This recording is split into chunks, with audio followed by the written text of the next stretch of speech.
Just when you thought you were out of the Krakoan era, it turns out you were lied to. From the Ashes is nothing more than just a continuation of the X-Men Krakoa story. And while I'm at it, I once had somebody in the comments say this was my cream corn shirt. Like, get the fuck out of here. This is my Macho Man Randy Savage cream of the crop shirt. Like, I wear a cream, I kind of like cream corn, but I don't like it enough for a shirt. But the Macho Man in the cream of the crop, oh, the cream always rises to the top. Like, promo was absolutely fantastic. It's old school. He's got the bandana on. He's got all the tassels coming down on his arms. Love me some Macho Man. What I don't love is the X-Men Krakoan era. In fact, nobody did. That's why they're rebooting the damn thing, because it was so unsuccessful. Nobody really bought it.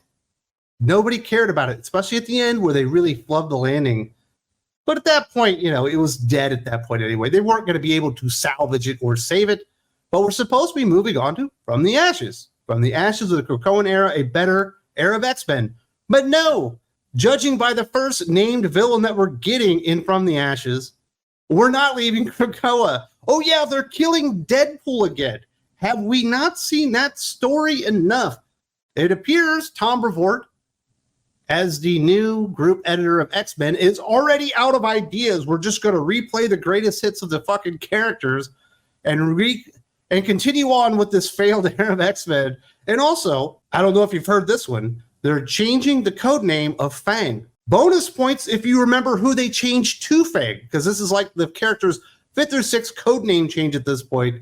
It's absolutely ridiculous. No, thank you, Ben Percy. I'll get to that at the end because it's the least important, but it's still equally as stupid as this stuck in Krakoa bullcrap and replaying the same story beats with Deadpool over and over and over again. It's freaking ridiculous. Nothing original, no new ideas, no new concepts. Let's just continuously do the same thing over and over again until we literally drive everybody that might want to read and continue on with the adventures of these characters off for good. I think that is the ultimate goal of Tom Brevoort, C.B. Cebulski, and literally everybody at Marvel Comics, especially in the X-Men office. This really chaps my ass. The new X-Men relaunch that is happening starting next month is titled From the Ashes. That is a reference to how X-Men are starting over as a line of comics following the epic Krakoan age. CBR's words, not mine. Orcus is defunct, Krakoa is gone, and the reigning X-Men and mutants in general have to integrate back into human society. One X-Men, though, is not willing to do that, and they have decided to corrupt the principles of Krakoa as a new villain known as the Krakoan. The Krakoan will make their debut in the first issue of NYX by creative team of Colin Kelly and Jackson Lanzing. Leave it to Colin Kelly and Jackson Lanzing to do the least creative thing in the history of the world, trying to introduce a new villain that, you know, in theory should be elevating Miss Marvel as an X-Men character. The Krakoan, real fucking original. That doesn't even sound like anything like Captain Krakoa, the really stupid thing that, who was it, Jerry Duggan? I think Jerry Duggan is the one that made Cyclops Captain Krakoa for like 6 months or something, because Cyclops had died publicly and they didn't want to admit that they had resurrection. So he just looked like, I don't know, this lame ass green hero with like fucking leaves in his head. He was Captain Krakoa. But now we get the Krakoan, the primetime super villain for NYX, a book that was probably canceled the moment that it went on FOC. And they realized, nobody in the entire history of the comic book industry or the world want to read this book, especially written by Colin Kelly and Jackson Lanzing. And you get what you pay for, Tom Brevoort, when you go out there and you hire the most limp dick, lame ass, uncreative writers in the world. You get the most limp dick, lame ass, uncreative villains in the world, like the Krakoan. We're supposed to be forgetting about the Krakoan age. You're supposed to be jumping back into X-Men From the Ashes if you were run off by Krakoan. You're like, you know what? Maybe they're returning to some type of status quo that I like with X-Men. I kind of like when they were outlaws. I kind of like the Outback era. They're doing a few things like that. Maybe From the Ashes is the time to jump back in on X-Men. And then you see a headline like this and you're like, no, I think I'm good where I am. I think I'll just keep reading Claremont era X-Men. I think I'll just keep reading 90s era X-Men. Maybe I'll watch X-Men 97 and the original cartoon and all that stuff. and forget this stuff ever happened. That's the best thing anybody could do at this point. Just mind wipe the fact that Marvel Comics even have an X-Men line. Don't worry, I will cover it for you. I will take the bullet. I'm going to read all this bullshit. We're going to cover it on Worst of the Week, and we'll certainly cover it when they're breaking canon and all that kind of stuff, because I feel like that's my job now, is to let you guys know when Marvel really screws up.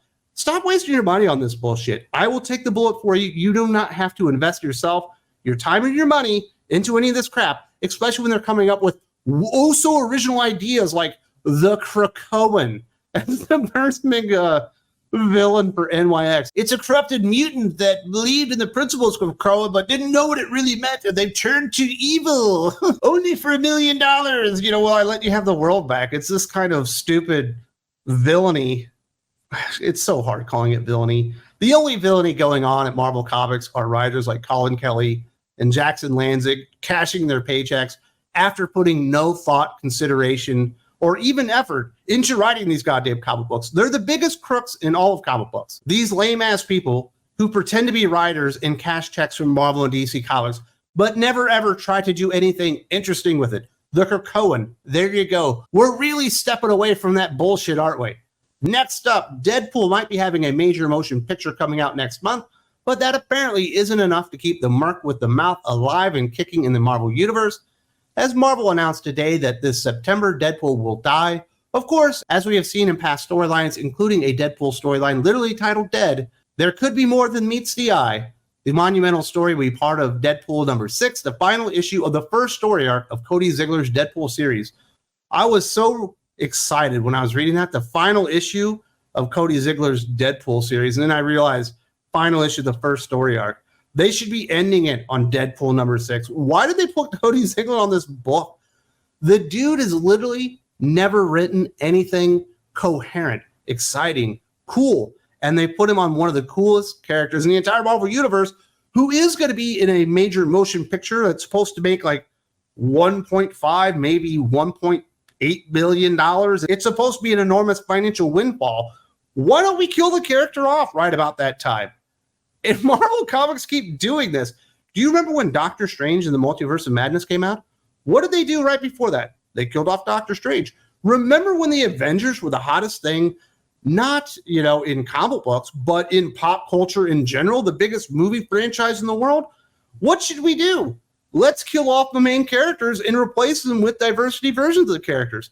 That is the enormously smart move to do, obviously. According to Axel Alonso and now C.B. Cebulski, why do they keep doing this move?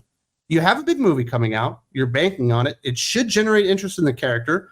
Now, do I think Deadpool and Wolverine could make Cody Ziglar's Deadpool series a top 10 selling comic book? Absolutely not, because it still says Cody Ziglar on it.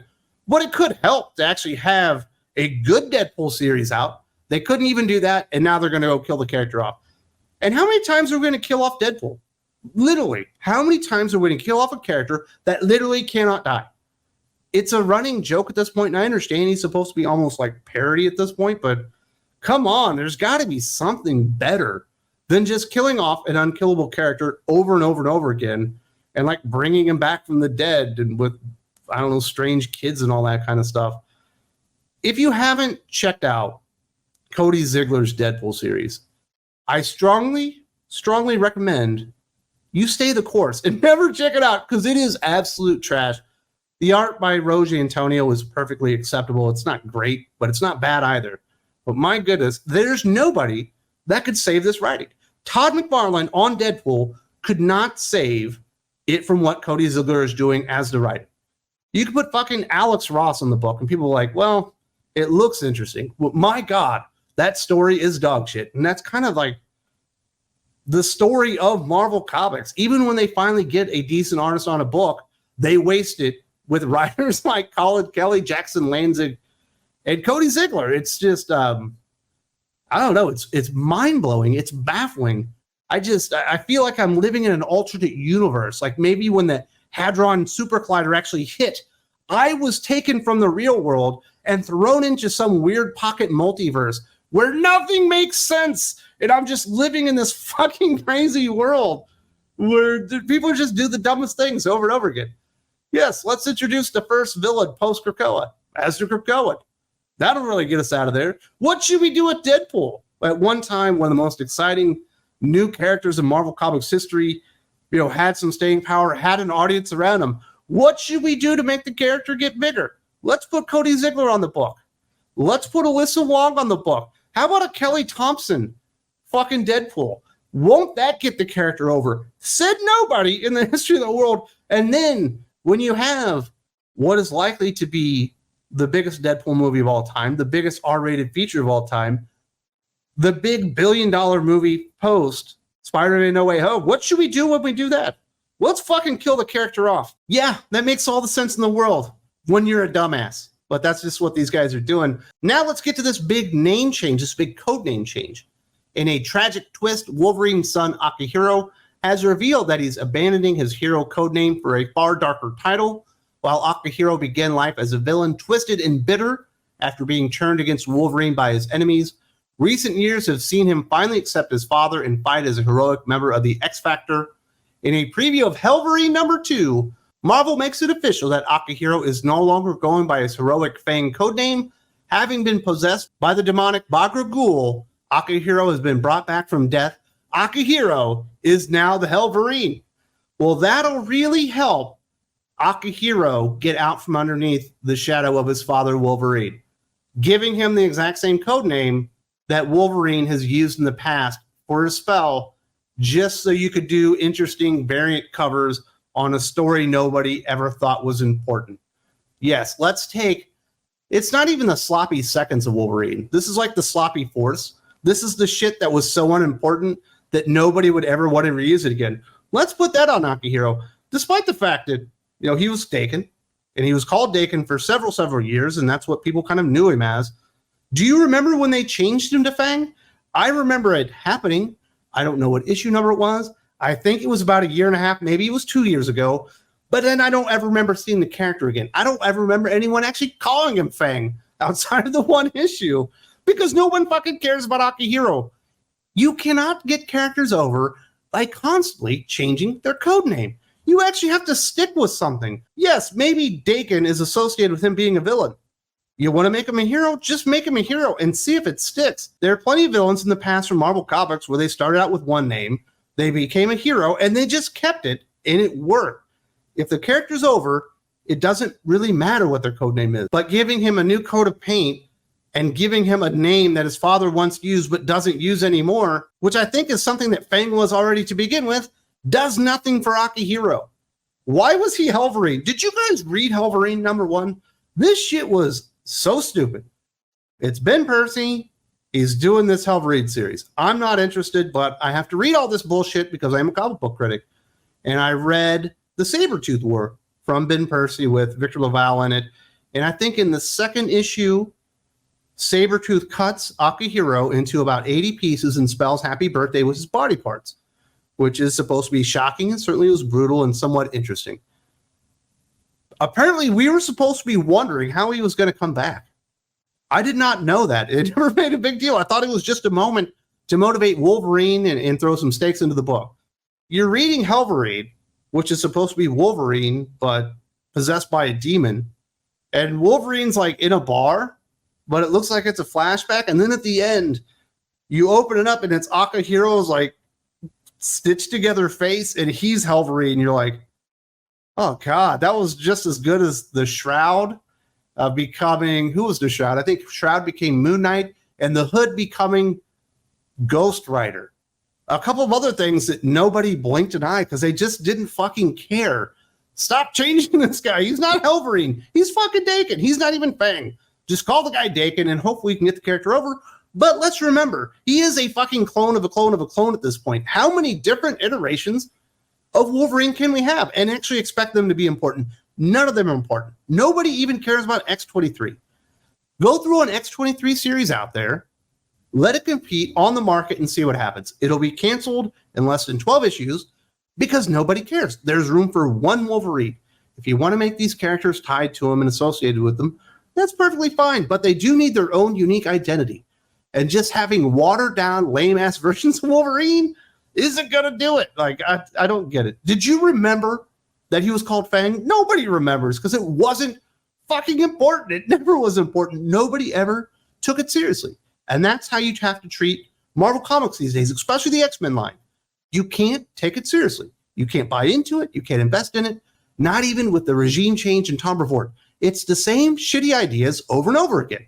What can we do to distinguish this era from the Krakoan era? Let's make a villain called the Krakoan. What can we do to get Deadpool over? Let's kill him again. What should we do to make Akihiro more important? Well, we could give him another name change because the last few didn't take. Why don't we just call him Dakin? Like, I don't get it. These guys are a bunch of fucking retards. They are the legion of doofuses for a reason.